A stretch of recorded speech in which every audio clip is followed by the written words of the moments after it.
The Tar Heels are 4-0, but I know everybody. You all know what my thoughts are on this year's team, but I got a legend in the building with me today. I want to get his thoughts on what the team and what he thinks about the team. We're gonna talk about it, y'all, on 94 feet of UNC. Gordy to Black. The tie, 18. Shot, Jordan! Michael Jordan! Swicker with the defense and the rebound. That's a good effort by Swicker. Stackhouse streaking in on Park. Rebound dunk is good, and he gets fouled by Park. Oh, my goodness, what a dunk by Stackhouse. I think that he brought him back so quickly, but you know what? They're down the in fairness. You can't teach that. You can't teach that. You can't teach that high-rising ability. 3. And Green rips down the rebound in traffic. 4-on-1. Great job. What a terrific job in transition. I mean, you could. The glass no good. Rebound followed by hand throw. Good! Carolina. Inside 30 overall. Love, top of the key. Alice, the bounce is over. Carolina. The Tar Heels have won the national championship. And that is it. There is a new team in college basketball. North Carolina takes the title. Happen any final. North Carolina is the 2009 national champion. And this year, the confetti is going to fall to North Carolina. They're not going to be denied this time. What's up, everybody? You are tuned in to the 94 Feet of UNC podcast. I am your host, of course, Mr. Linzel Graham, the man that never gets any credit from those that use debit. That's a little slogan of mine. If you know, you know. I got a big, of course, legend, special guest in the building with me today, of course. Before we get into him introducing himself and everything, I just want to say that I appreciate all the love and support from everybody. I'm humble. I'm grateful. You all already know that. Make sure you follow me on all my socials at 94 Feet of UNC. Make sure you tap into the Discord. It's free to join. Over 500 plus members in there, where we talk all things UNC all day, every day. Basketball, women's basketball, football, baseball, you name it.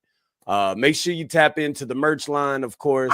And get you some merch out there. We got stuff for football. We got stuff for women's basketball. We got stuff for men's basketball. And if we don't have it, reach out to me and I'll make sure that I can get you a special order or something like that. So make sure that you all please tap into the ladies over at the Heels in the Paint podcast. Subscribe to the channel. Follow them on their socials, on Twitter, on Instagram, and also the 100 Yards of UNC radio show on Twitter. And on Instagram. So all of the links for everything is in the description below. So make sure you tap in and show some support, show some love. And by the way, make sure you hit the subscribe, hit that like button too as well. My guest for today, this guy is a legend. I mean, I don't even know what else to call him. Legend is just, to me, might be an understatement. I'm sure that you've heard his voice several times throughout preview and post game what do we call them, interviews and things like that, sitting in there with a lot of the guys asking questions to Coach Davis, to Coach Banghart, to Coach Belichick, and so forth and so on and so on. So I mean, this guy, he is a man of many men. I mean, he is all over the place. The man himself, Mr. R.L. Bynum from the Tar Heel Tribune. R.L., how are you, sir? I'm doing good. Thanks for the kind words. I don't know if I live up to all that, but I'll do the best I can. Hey, listen, you're a legend in my eyes. That's what matters, R.L. I'm going to be honest with you. And I'm almost sure that a lot of other people probably feel the same way. I mean, with guys like yourself and Adam Smith and Andrew Jones, and just growing up listening to you guys and during the interviews. So I mean, I put you guys on a high pedestal. So yeah, you're a legend in my eyes. But I definitely appreciate you taking out the time with me today. The little bit of time that you do have, it's an honor, and I'm truly grateful for it and everything. So, But before we get into everything, for those that may have been living under a rock, please introduce yourself and let everybody know who you are. Yeah, R.L. Bynum. I run the Tar Heel Tribune site. I've had that site going on for 4 years. I grew up in Chapel Hill, went to Carolina, met my wife in Carolina. So, and Dean Smith was attended the church that I attended when I was a kid. So there's a mixture of religions right there with Carolina basketball and church. So, but yeah, and then I was in newspapers for 27 years, and then got into this, and really enjoyed being able to go to all the games and being able to provide the content for the fans out there. Hey, listen, before we jumped on, of course, I know you was telling me about the busy schedule that you actually just had within the past, 3 days, 4 days, 4 maybe days. at the most? Yeah. Yeah, so go ahead. Yeah, I'm sorry. went out to Vegas and covered the women's team on Thursday night. Took a red eye, covered the men's game on Friday. Drove to Winston-Salem, covered the football game on Saturday, and then covered the field hockey game yesterday. So yeah, it's been pretty busy, and it's going to stay really busy. Hey, Because when the football crossover to basketball, it does keep me hopping. I can imagine. I can only imagine. Listen, if you ever need some assistance, you can always call me. I'll fill in your spot for you if you ever need that. So you just let me know. I'm always available, my guy, for sure. I'll keep that in mind. So listen, RL, real quick, while we're here, I wanted to bring you on because of course, all of my subscribers and the fans and everybody, well, I call them my family, basically. They all know how I feel about this year's team now that the season has kicked off. And there were a lot of high expectations, of course. And there are some concerns and things like that we hear from the fans out there and everything. So I wanted to get your viewpoint on how, number one, right now, how do you think that the team is doing with a 4-0 start, but also like how do you feel about the way that Coach Davis has constructed this team for this year? Well, it's a lot better than the previous offseason. That didn't go well. They didn't get the center they wanted. They didn't have the height. And I think the offseason with the transfer portal went much better, and the roster construction is ideal for what Hubert likes to run. And finally, we have Tar Heels have a lot of rebounding, a lot of size, positional size, flexibility. Kyan Evans might not be your classic point guard, but I think he's going to do a really good job for Carolina. They got the center they couldn't get it season before in Henry Visar. And my goodness, Caleb Wilson, he's the best player on the team from day one. And he's just been fabulous. And then Jaron Stevenson. I knew Caleb Wilson was going to be good, but he has exceeded my expectations better than I thought. Right. Jaron Stevenson, I didn't have a lot of expectations for, but his veracity around the boards is just incredible to watch. And I've been very impressed with that. He's a very good defender, which is going to be key until Seth Trimble comes back, because Jaron is going to be the guy to guard the toughest player. See, when he was at Alabama and covering RJ, who was a lot shorter than he was. Yeah. So, I mean, he's got the ability to guard 1 through 5 and do it very well. So I've been very pleased and surprised at how well Jaron is playing. And obviously he can hit 3-pointers too, but that's a bonus for all the other things that he's been doing. So, yeah, I think the roster construction is excellent. The ceiling's very high. And it really is amazing when you look at the fact that the starters in tomorrow night's game, since Seth is out, none of them were with the team last year. You got 10 new players. And for Hubert to be able to help them get as much chemistry as they've been able to get in such a short time is pretty incredible. And I wouldn't have expected it to come this soon. So Right. They're well on their way. Yeah, I like and of course, like I said, everybody already knows, of course, how I've felt about this team, and when this team was being put together, I had questions. I had questions because when it comes to guys like myself who grew up just watching UNC basketball for so long, I do a lot of comps and I look at numbers and stats and things like that, and of course, you always got to use the eye test as well from what the player, was doing and what you see that the player has done, in games throughout the last season and things like that. So, when you put this team together, I had questions. I'll be one of the first ones to admit that. And I was wondering how this team was actually going to be able to gel together.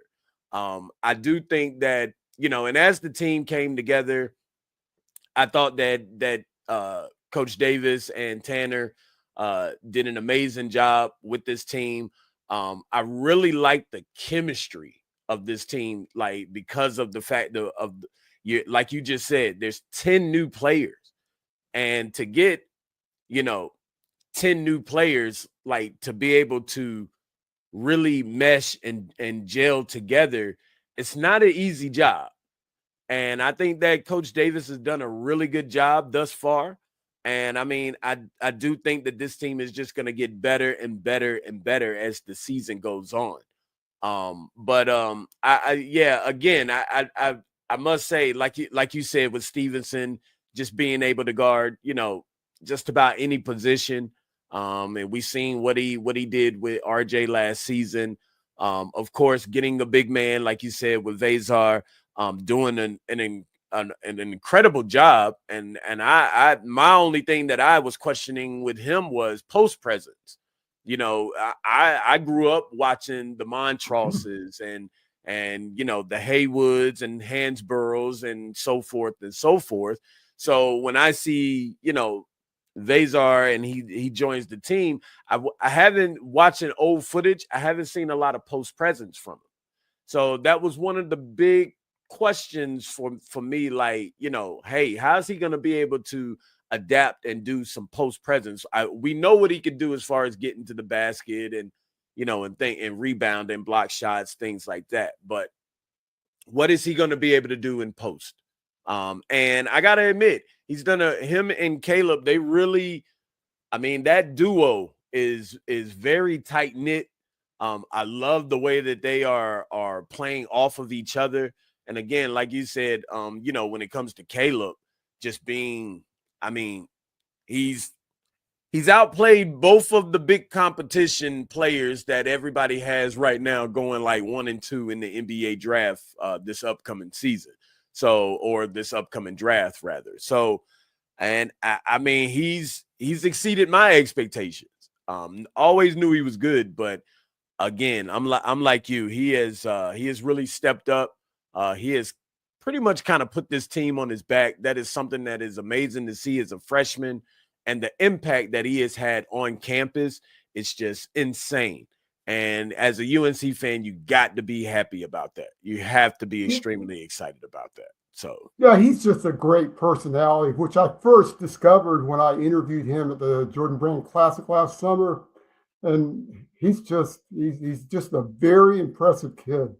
And when your best player, which he is their best player, when your best player is diving for loose balls, giving maximum effort at all times, it just makes everybody better. Because everybody wants to be playing as hard as he is. right. And he attracts so much attention from opposing defenses that he's opening up chances for other players And guess what? He's a terrific passer too. So he takes advantage of that very well. And obviously the outstanding leaping ability and some of the dunks we said. But what you touched on about the chemistry with him and Henry, that high-low action they have going, you would have thought that they played together last season because it's so good. I mean, in the preseason scrimmages, Hubert talked about how Caleb didn't like it when he got split up and had Henry on the other team because they just enjoyed playing together so much. I mean, and you talk about you touched on Henry. He's not a physical center, right? No doubt about that. He's got to be more finesse to score inside, but he has such great length. He alters shots, and like I said, you try to double him, he's a great passer. So he's kind of like DJ Burns was in that regard for NC State. He'll find the open man and make you pay for trying to double team him. And although I think double teams are more going to go to Caleb than Henry. Yeah. But and then not only do you have the center that Carolina desperately needed and sorely lacked last season, he's a center who can knock it down from the outside the 3-point arc. I mean, I think at Central one against NC Central, there was one case where he pump faked from 3. They bid on it, and he just drove it and dunked it. Yeah, that wasn't happening last year. Right. And that, you took the words right out of my mouth, because that's exactly what I was getting ready to say. To have that ability to be able to step out and hit the 3, and I mean, can shoot it really pretty good. I mean, that just adds a whole nother ingredient to this team. And then, just on top of the other fact that you got, all of these other really good role players around them, I think that everybody complements each other on this team. I love the way that, Henry complements Cayenne, and Seth compliments, Stevenson. I mean, everybody, it really complements each other. We have a lot of scoring on this team, with Stevenson being able to step out, hit the 3. Of course, what Seth can do. We just, we got Bogovac, we got Jonathan Powell, you got Derek Dixon and Evans. I mean, we just have all of the right pieces that, and again, like I say, and I keep telling everybody, by February, I'll say more so February, this team is really going to be extremely dangerous, and a lot of teams are not going to want to play UNC. I'm just throwing that out there, just because of the versatility and all of the different pieces that we have that all know how to play together. And the fact that this is a very unselfish team. I mean, the fact of how they're sharing the ball with each other, of course, Caleb is going to get his, but at the same time, Caleb is also making the players that are on the court also around him so much better. And that is plus. You talk about sharing the ball against NC Central. The first 12 field goals were assisted. And for the game, I think it was 21 of 30 were assisted. So, like, as you said, unselfish, sharing the ball. And the ball doesn't stick. How many times last season was Carolina less than 5 seconds left in the shot clock, and they had it out in the perimeter and ended up heaving up a bad shot? Yeah. I mean, it happened so many times. But it's and the other part of that, of being able to have such good ball movement, is there's so many players who can make a 3-pointer. You can't key on one or the other. UNC had the note they just sent that 7 players had 3-pointers against Central and against Central Arkansas. So that's happened twice this season. Yeah. That's the previously it had happened twice in program history. Right. And they've equaled that now. So it's never been done 3 times in one season. And you know it's going to happen. Yeah. And Luka Bogovac, I think at some point he's going to break the single game 3-pointers record, which I think is 8.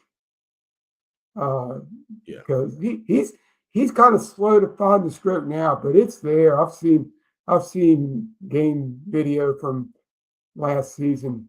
Yeah. And then but here's the part that maybe casual observers don't understand. They see him and they think, oh, shooter. Yeah, he's a good shooter, but he's a heck of a passer too. And his defense is better than I expected. But look, he's probably Kai's doing a good job, but in the NBA, Luka is going to be a solid point guard prospect. I mean, he's got a better assist to turnover ratio than Kai. Yeah. And I would be really surprised if he doesn't start to get more time at the 1, particularly when Kyan's on the bench. Yeah. Because he really has. I mean, Luka's not going to be the most athletic guy on the court. Let's be honest about that.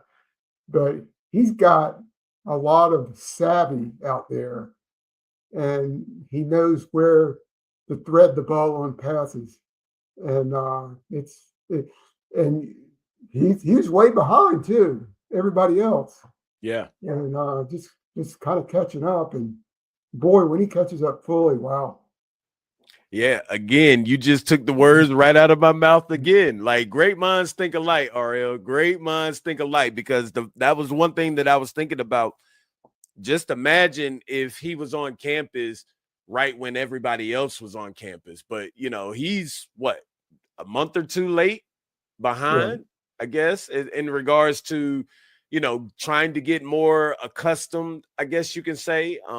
So, once he really, really gets up to speed, get a little bit of the jitters out, because, of course, playing at Carolina, that's playing on the big stage, hands down. So I do believe once he gets all of that out and he really starts feeling himself in regards to shooting that ball, because, I mean, he can light it up. I do see 8 threes per game. Or, well, not per game. Not per game, but in one game. Yeah. A game, yes. Maybe 2 games, just depending on who they're playing. I could definitely absolutely see that.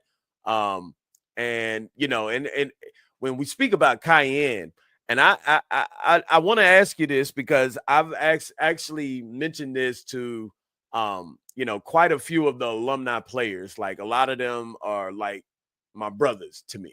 With David Noel and Rayshawn Terry and a lot of the rest of the guys or whatever. We talk all the time, all day, just about every day almost. And I mentioned to them that I have a comp for Cayenne Evans, and I wanted to get your thoughts on it to see if I'm in the right direction, or, I mean, and you can tell me, hey, Zell, listen, you might be stretching that a little bit too far, but I think the perfect comp for him is Kendall Marshall.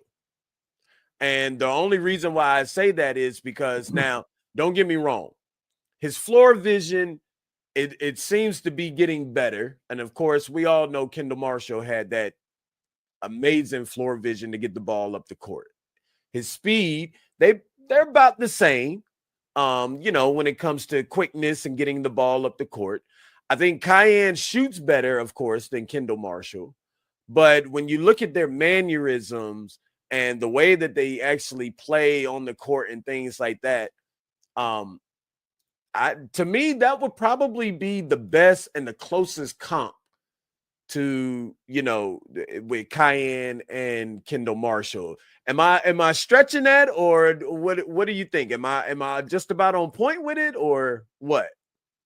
I can see similarities for sure. I think Cayenne would be in a rather large group of point guards who don't quite have that magical passing ability that Kendall had. I mean, I think Cayenne's a good passer. I've seen some really flashy passes, but overall, I don't think his passing ability is up to the level of Kendall. As you said, he's a better shooter.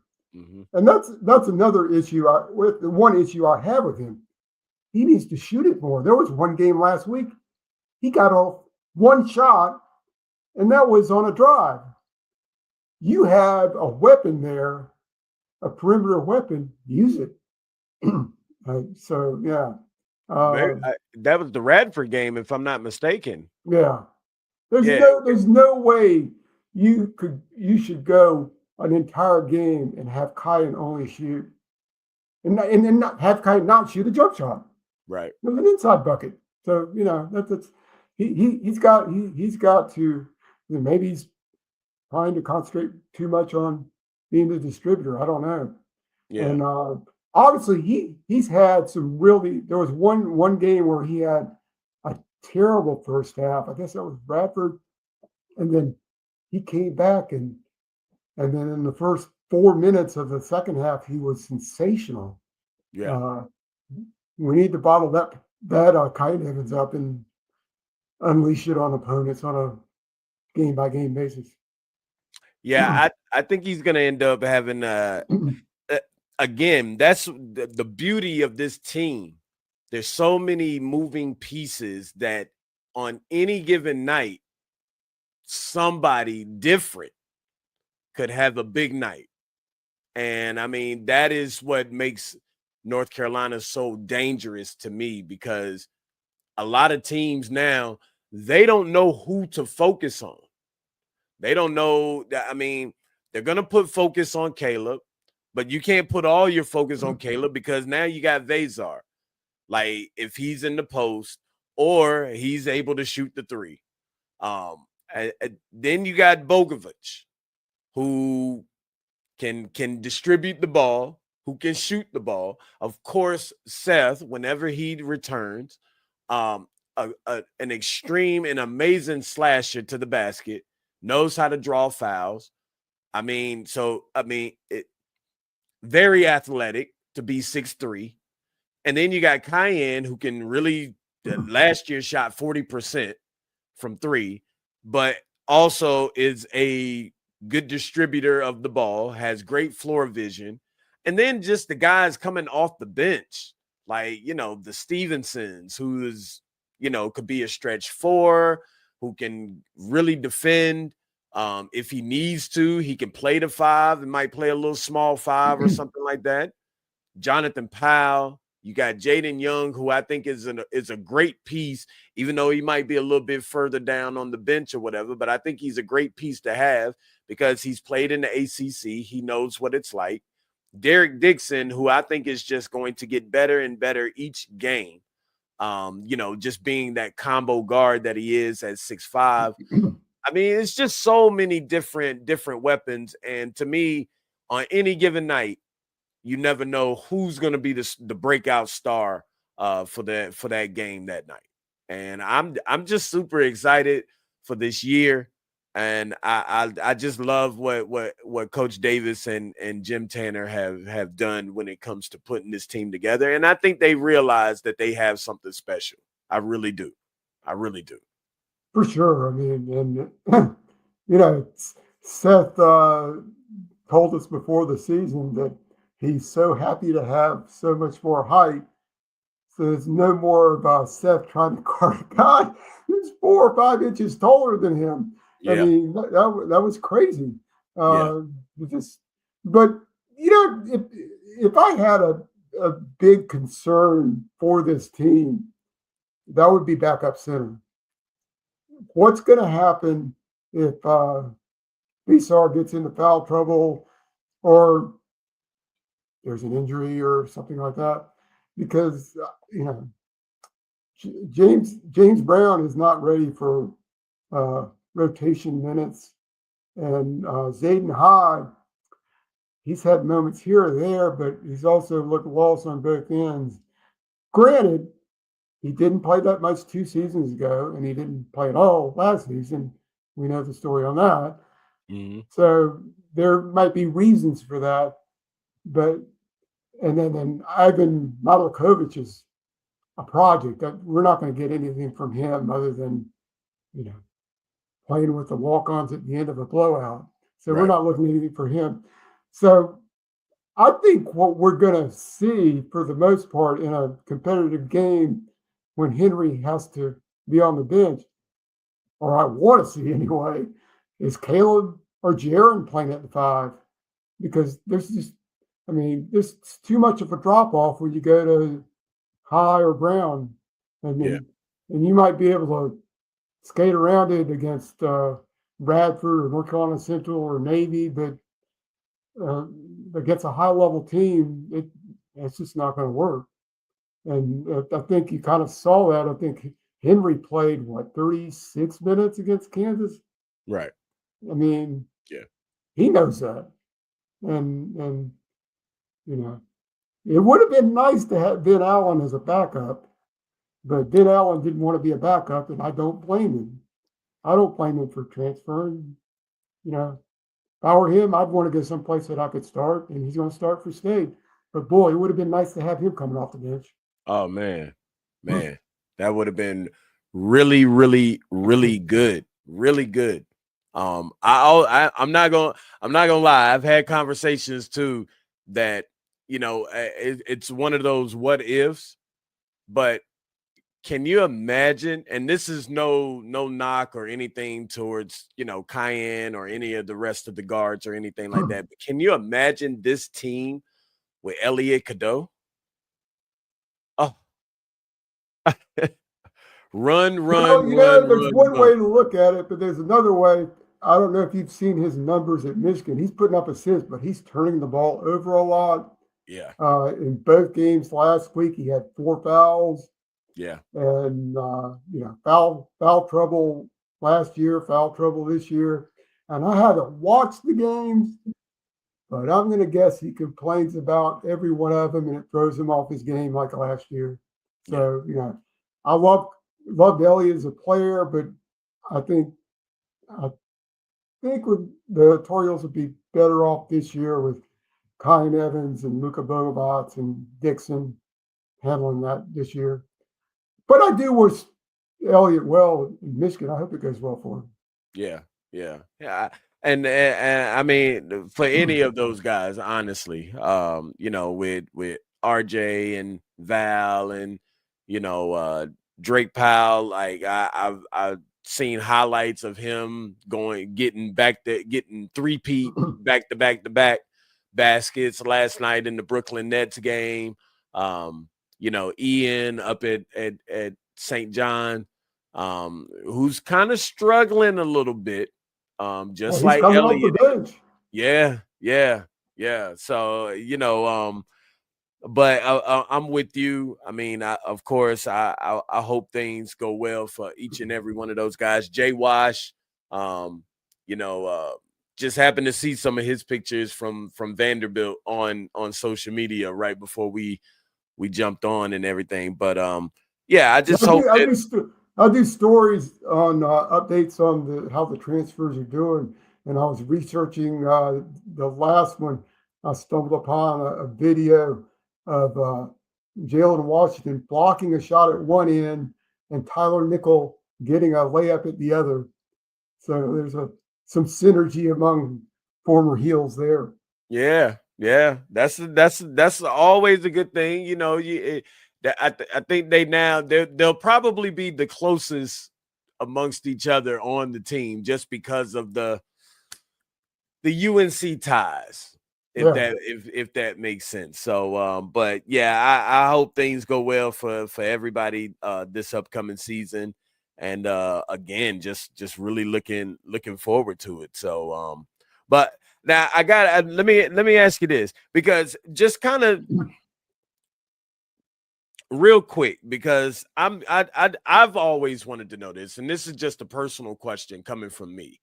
And it's kind of off basketball just for a split second. But I've always wanted to know what all goes into when it comes to like preparation for like when you're doing these preview or post game interviews and, and things like that, because it's got to be, of course you got to be well informed with and you got to have your ducks in a row, I would assume, and the correct information, because it's tough when you got to go in and ask questions to the coaches or to some of the players and things like that. So like, what all goes into that? I mean, you're a legend, so of course you're used to it, you're accustomed to it, and I'm sure a lot of people have learned from you. But just what kind of advice would you give to somebody that has that or that is looking forward to maybe doing something like that in the future for any team or anybody that may hear this that is interested in doing this something similar to what you're doing? Well, it's a different situation than, for example, if I'm doing a feature story on a player, I'll do tons of research on their background. Like I did, I don't know, 6 or 7 stories on women's players coming into the season, and I'd have a Zoom interview that UNC would set up for me, and I'll talk to them for about 20, 25 minutes. I do quite a bit of research on their backgrounds and everything, to make sure I'm not missing anything that might be of interest to a reader, or something that might get them going on a good story or something. But it's a different deal after a game. You don't have time to write questions. You're just kind of off the cuff from trends that you see during the game, or you notice something and ask them about that. It's just kind of off the seat of your pants there. And just see how they answer, and then maybe get them to amplify on it, or something like that. So yeah, but it's interesting. Basketball is more interesting than football in that regard, because in football they bring the players one by one in front of a press conference to everybody, whereas basketball, we go to a room where the players are set up in different places, and you get more of a one-on-one sort of situation, which I like a lot more, and I think you get better answers as well in that. But every game, as long as he's out there, I'm going to go to Caleb, because he goes into the Theo Pinson Hall of Fame already for best good quote. I mean, when Theo was here, I'd always hit him up, because he always had something interesting to say, something provocative to say, something interesting to say. You love guys like that. I mean, I won't name names, but there are other players who are great players, but it's not much of a good quote. And I'd still go to them, obviously, because you want to get their thoughts.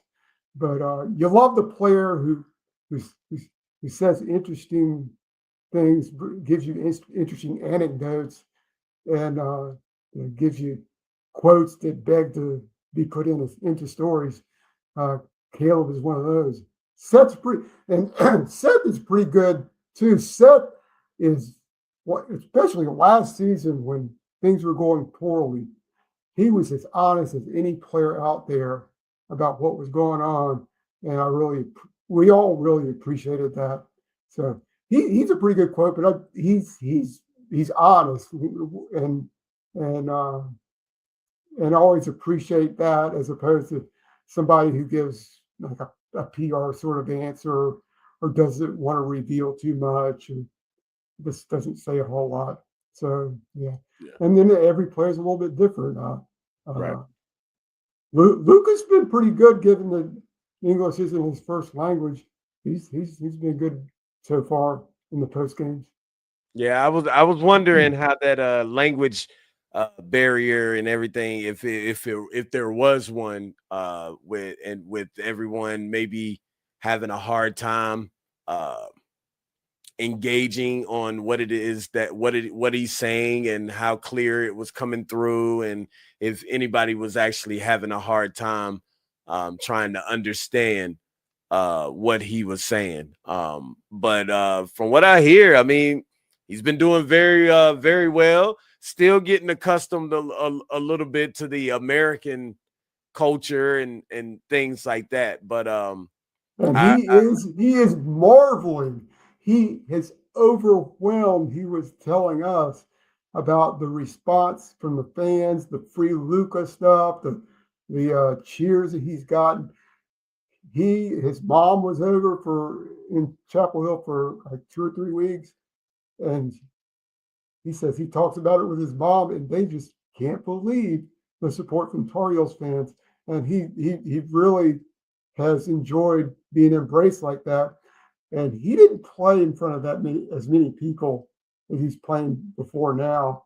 right. And he's just loving the experience. And Tar Heels fans just have to hope he doesn't want to jump to the NBA after 1 season, and he will get 2 seasons.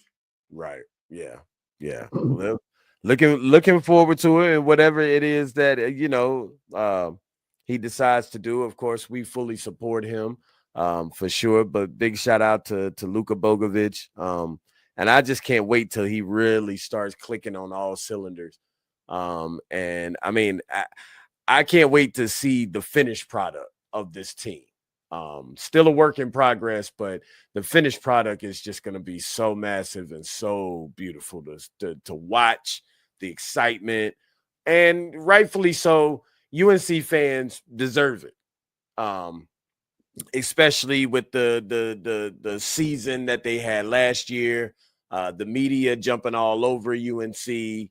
I mean, hey, the UNC fans, they deserve everything that they'll probably get this year, which is going to be a lot of fun and a lot of excitement. So I can't wait. I cannot wait. So I got 2 questions for you, just real quick. Number one, because I had the opportunity to attend for the first time ever, of course, and it was a night of history. I attended the UNC Kansas game. That was a good one to go to. Oh, absolutely.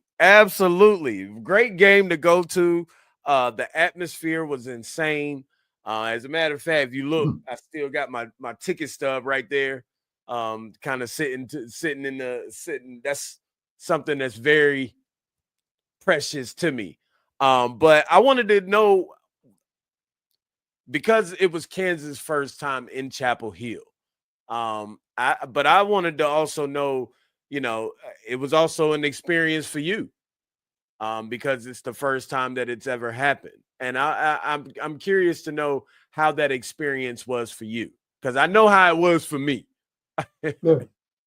Yeah, well, I've seen that sort of atmosphere so many times for Duke games at Chapel Hill.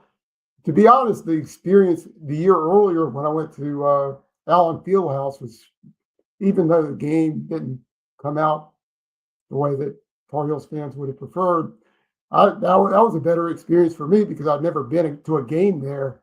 It's like a Cameron Indoor Stadium modernized, and it was just a crazy atmosphere. So I think that was a better experience personally for me than the Kansas game, which is not to say that was it wasn't a crazy atmosphere. And then the way the game came out, I think it was just so cathartic for the Tar Heels fans because, they hadn't beat Kansas since before Hubert was a player. I mean, there have been so much heartbreak in games against Kansas. I mean, Hubert scored 20-some points in a Final Four game, and they still lost to Kansas. They had a coach named Roy Williams then, I believe. So, but yeah, just to end the frustration. And the other part of this is that was a massive game for Hubert and the program, because last season there was tough game after tough game after tough game. It's not like this that here in the early season, if they hadn't won that game, how much traction would they be making with all these other games where they're heavily favored? So that was just a huge victory for the Tar Heels, and one that's probably helps the team's confidence and made the fans try to forget all that Jayhawk heartbreak over the years. Yeah. So it was just so amazing for me. It's an experience that I'll never forget. I was just, a part of history.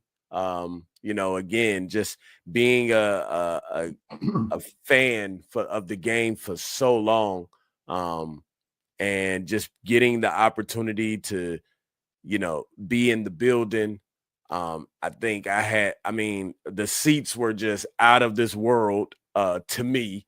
And I sat literally right behind Jones Angel and Tyler Zeller on what I call the UNC alumni celebrity row.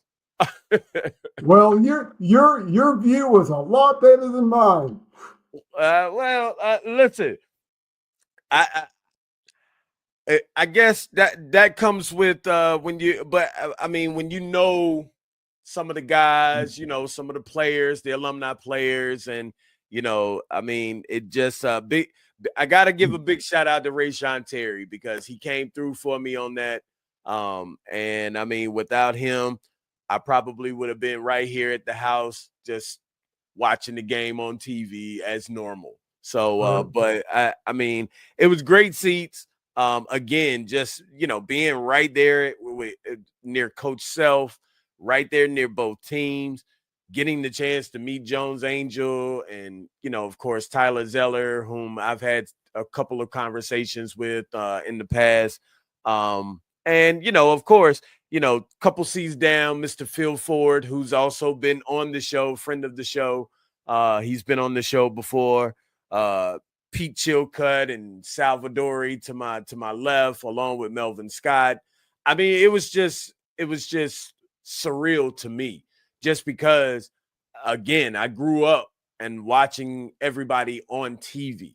So it's an amazing feeling just being able to be there with all of these guys that I just grew up watching as a UNC fan. So, but I'll never forget it. I'll never forget it. But I just thought that was interesting because, again, it was a first experience for so many people just because of the fact that Kansas has never been to Chapel Hill. So I always ask people how their experience was for that game, because every experience is amazing, but they're also all different as well. So Sure.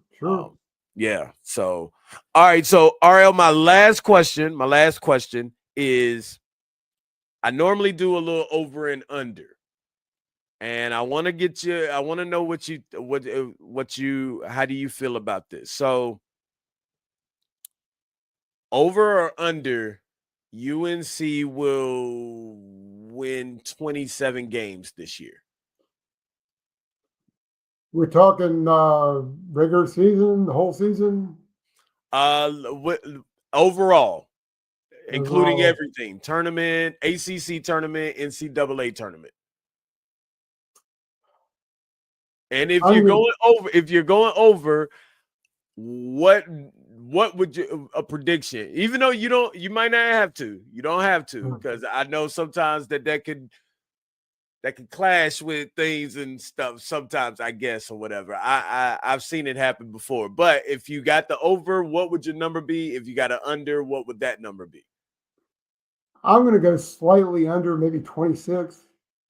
Okay. There's got to be bumps in the road. Yeah. Duke is going to be hard. You got to play Duke twice, and that's going to be hard. State's going to be tougher. Louisville just beat Kentucky. There are going to be some tough matchups, and you got to play at Kentucky. It's. I would love to be wrong, but I'm going to go maybe 26. Okay. Okay. Not mad at that. That's a fair number. Fair number. Yeah, that's fair. I would not combat that with anybody if they picked the under on it and or whatever. I got them going over strictly because of the fact that I think that they can go 12-1 this non-conference, possibly 13-0. And if you go 12-1, 13-0, you're already pretty much like almost halfway there. Yeah, the non-conference schedule is much easier than last season. That's for sure. Yeah. So, and I think again, once January and February comes around, this team is going to be very dangerous and hard to beat. And I don't think a lot of teams in the ACC are going to be able to beat UNC like that. You'll have a few. They may have a slip up to where they're not shooting good that night or playing well that night. You know, it happens, like you said. But for the most part, yeah, I got them kind of all just about running through the ACC. The Duke and the Louisvilles are going to be tough. I'm not really worried about NC State. I'm just not worried about NC State at all. I think we're just too big for them, too deep for them. And we'll find out. We'll find out in Raleigh. So inexplicably only get state once. Doesn't that suck? Yeah. So we can play Cal or SMU. That's insanity. Oh man. I don't know who came up with that, but I don't know why they did that. But UNC and NC State and UNC and Duke should always play twice a year. Always. It doesn't matter. We know they're not going to. I know that the ACC is never going to touch the home and home for Duke. That's for sure. Right. That is true. Unless too much of a moneymaker. That is true too. I've always wondered how that might work if they move to a different conference though. Well, they probably still play twice. I would hope. I'll take it. I'll definitely take it for sure. So I mean, but that's interesting. I'm curious to know if that ever happens, how they would handle that situation between the two teams. So we'll just have to wait and see.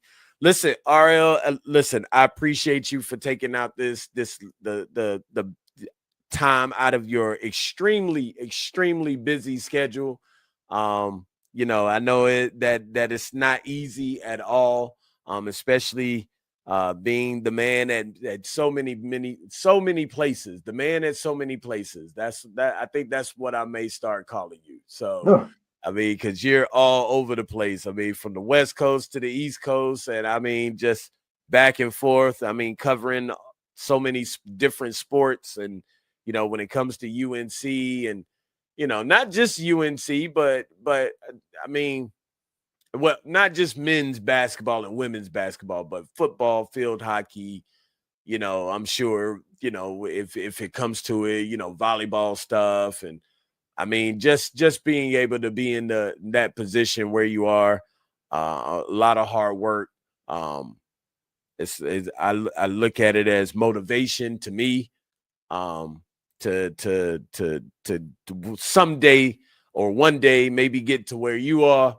Of course, but I know it takes a lot of hard work and a lot of dedication, and it pays off. So, again, I definitely appreciate you for taking the time out to stop by the Zell Dome. I call this the Zell Dome, so it's kind of like the Dean Dome, but it's my own little dome, I guess you could say here. You're always welcome.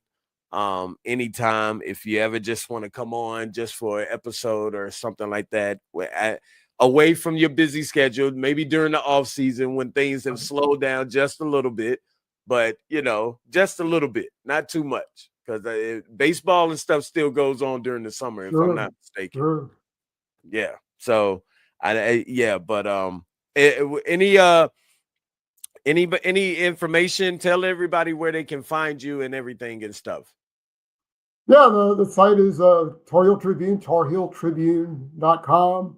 And I have a Tar Heel Tribune YouTube page where I put all the press conferences, so you can watch those and listen to what everybody says after each game or previewing each game.